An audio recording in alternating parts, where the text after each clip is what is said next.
Was actually going to go live and show this off, but I wanted to show this off, and since we're still in the middle of a pandemic, I actually wanted to show you something from the 1930s about the tuberculosis outbreak. And this discusses from Iowa some data and some information. I just wanted to show it off a little bit. I thought this was a really cool piece, very unique. Almost 100 years old of a piece, but you start off with, the Iowa State Department of Health. It gives you all the list of names, department staff, divisions, examining boards, etc. And a little forward. The last 10 years has given us a great reduction in the occurrence of tuberculosis, as well as the reduction in the number of deaths from the disease. That's how this basically opens up. It opens up with the names. It opens up with this forward. You can pause this, and if you want to read it, we're going to go on to the next page. Yeah, this talks about the old telephones in here. You can see that it's not your normal telephone numbers because this is the 1930s. And it just talks, gives you a definition of what tuberculosis is here. Gives you a small history. It gives you all kinds of stuff here in the beginning. It gives you the mortality rate. I think this is the mortality rate.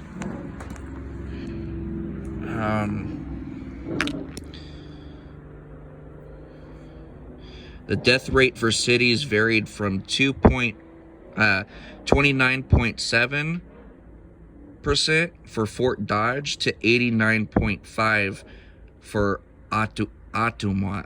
I don't know how the hell to say that city right there. I have not a damn clue. I don't get it. In 1929, there were 804 deaths, giving a rate of 33% per, giving a rate of 33 people per 100,000.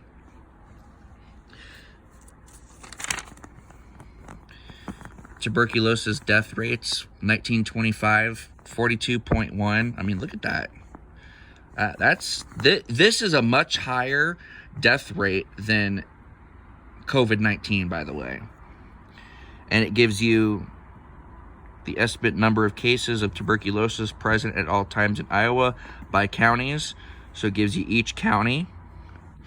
And it goes over to the second page. Let's see. What's the largest one we have?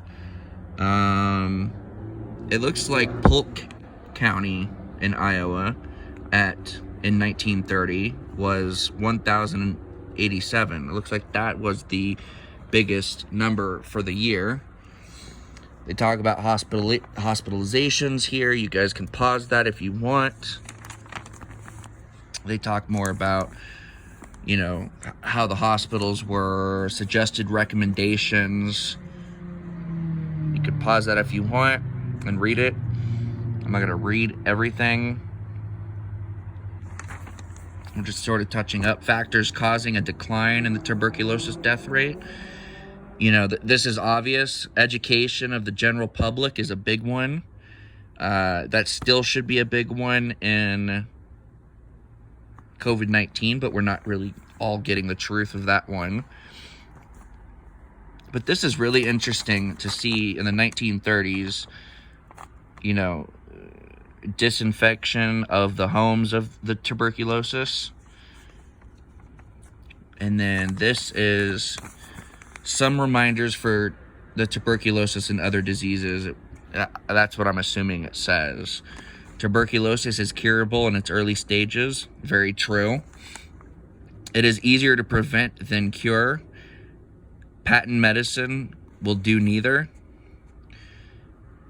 It is not hereditary, but it is acquired. Fresh air is an enemy to tuberculosis. So, and then on the back, it has the famous little tuberculosis cross, if you know your history.